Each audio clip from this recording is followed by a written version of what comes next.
Danny Ketch, Ghost Rider, issue number 2 from Marvel Comics. So, another issue of Danny Ketch's Ghost Rider. In the previous issue, we had a new villain. His name is the Broker, and he's working for this other villain. It's like this big fat demon that feeds off of not only people's flesh, but also like their emotions and stuff. And the Broker is kind of giving powers, like a little bit of his master's powers to villains to give them a boost. In the previous issue, he was giving it to humans, which kind of turned them into almost the Hulk, in a sense. In this issue, he's actually giving them to villains that already have their own superpowers, and it's kind of amplifying their powers. So we start off in Cypress Hill Cemetery, where we see Blackout. And Blackout is like munching on some bugs. And that's when the Broker shows up and gives him some of his powers, some of his master's powers, I should say, to boost up the powers that Blackout already has. So at this point in time, Blackout is weak. I assume it has something to do with what happened in Volume 3. So this is like this is set within the Volume 3 timeline. I am not sure exactly when, but it's at some point after Blackout has already fought Danny Ketch's Ghost Rider and has at one point like attempted to bite him.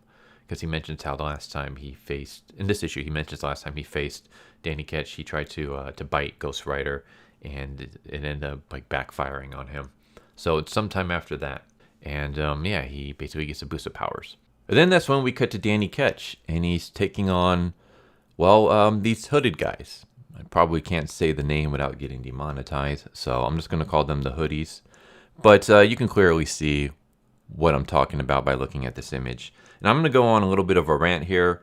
Usually I would save this kind of topic for my alternate channel, but I'm just going to do it here because it relates to this series and just comics in general. So if you don't want to hear this rant, skip to the next chapter. If you're watching this on YouTube, if you're watching this somewhere else, then just skip until you see the next image. But yeah, we have Danny, and he takes on some evil white people.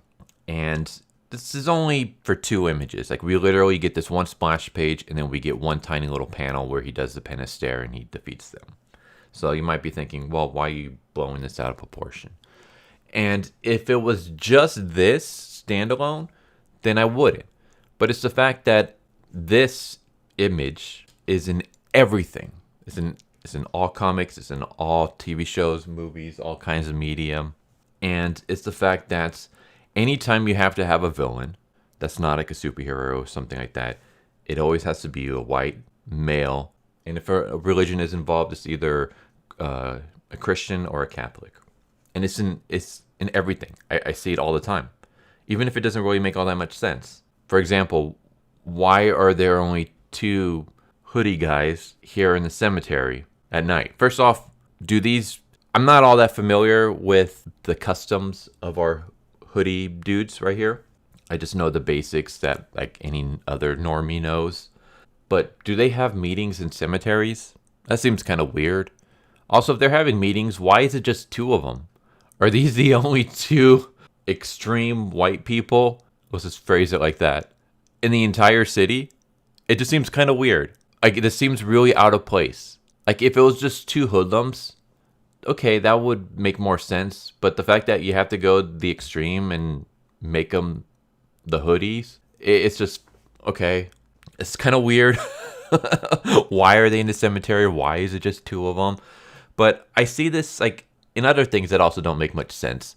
I saw one, it was a comic book. I can't remember the name to save my life. It was somewhat fairly recently, maybe a couple years.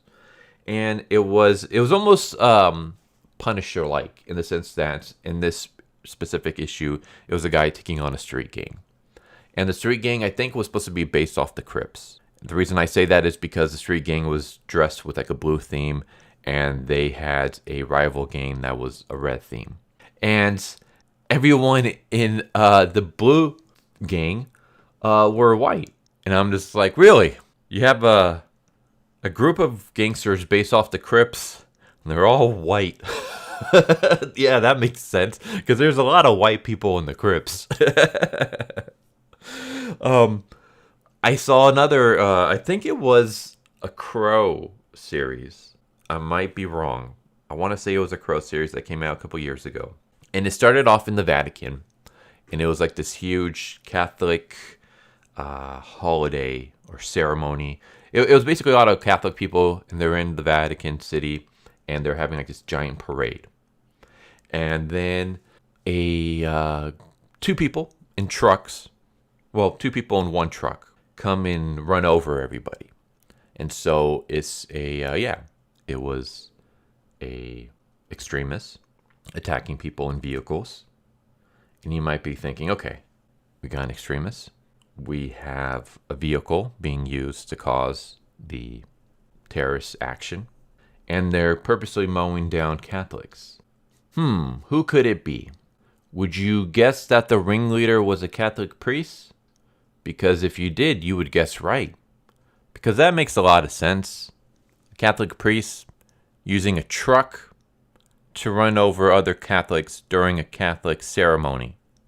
Couldn't possibly have been anybody else. It's not like we've seen any other people using vehicles to run over those that they see as religious opponents.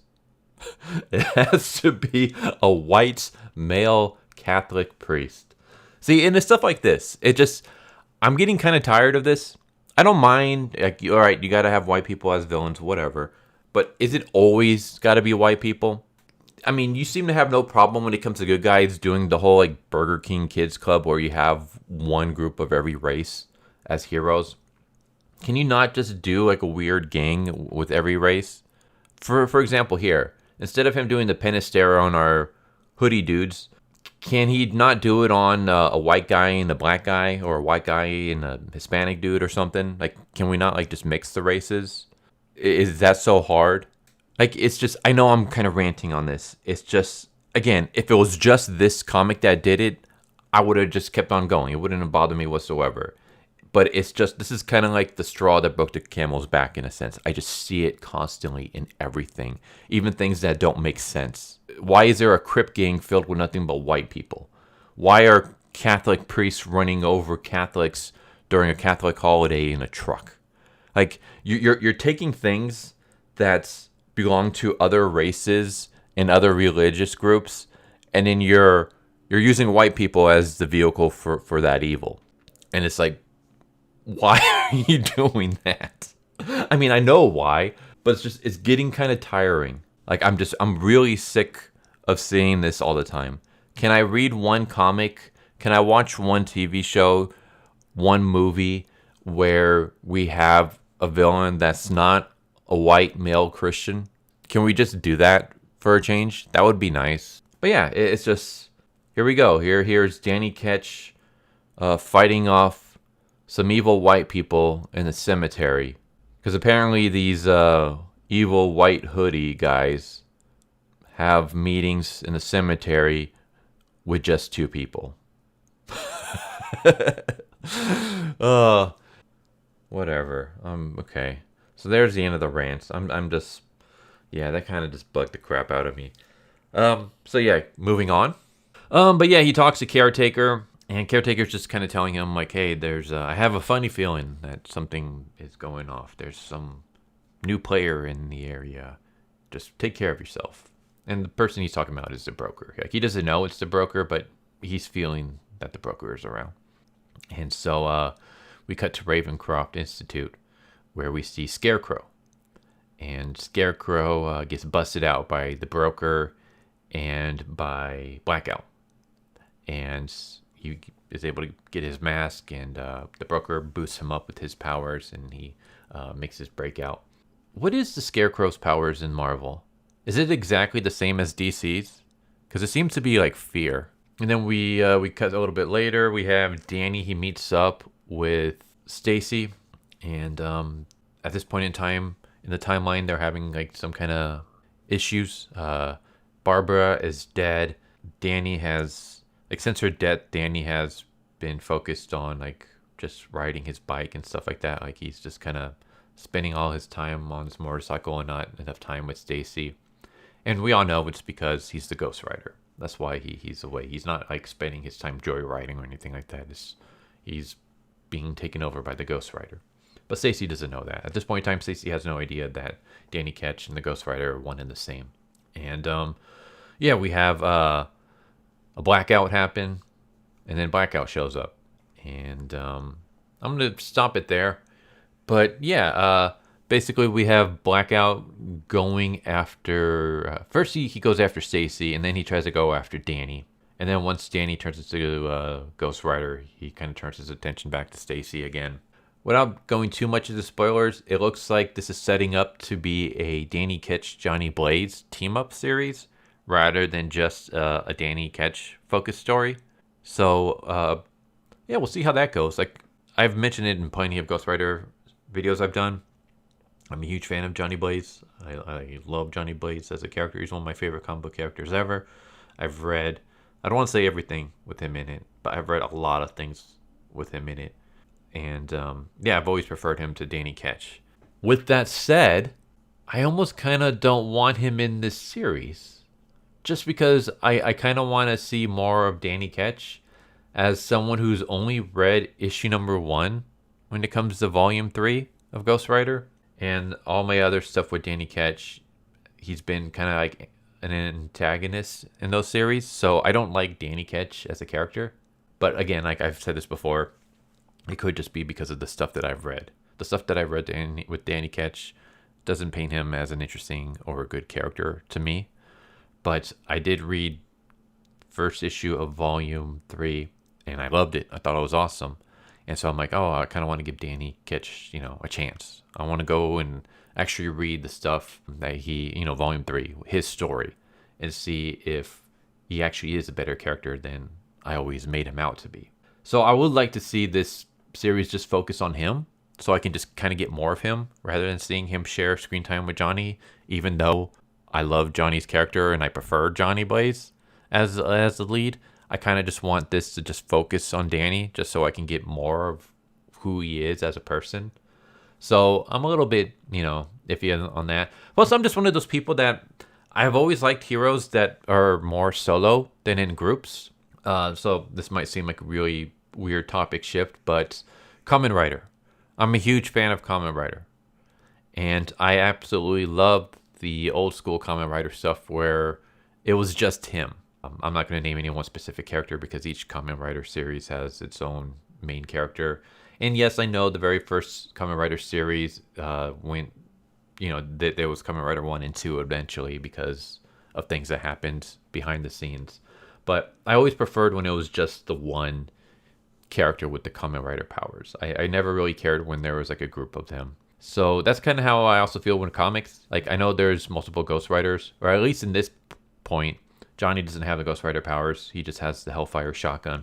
But still, I would like if it just focused on just Danny Ketch, just the Ghost Rider.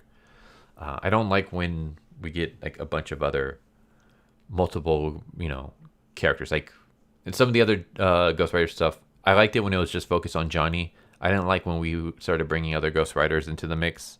That's just how I've always been. So yeah, I know it's setting up to be a team up between the two, and I kind of wish it wasn't. But other than that, I did like this issue. I would say it's weaker than the first one. The first one I thought did a better job of like the Danny character, the fight scenes and stuff. This one it's kind of weird because the first one like really kind of threw you into it, while this one seems more like it's kind of building up the pace for like it's setting up the scenes for the big confrontations that we're going to have later on.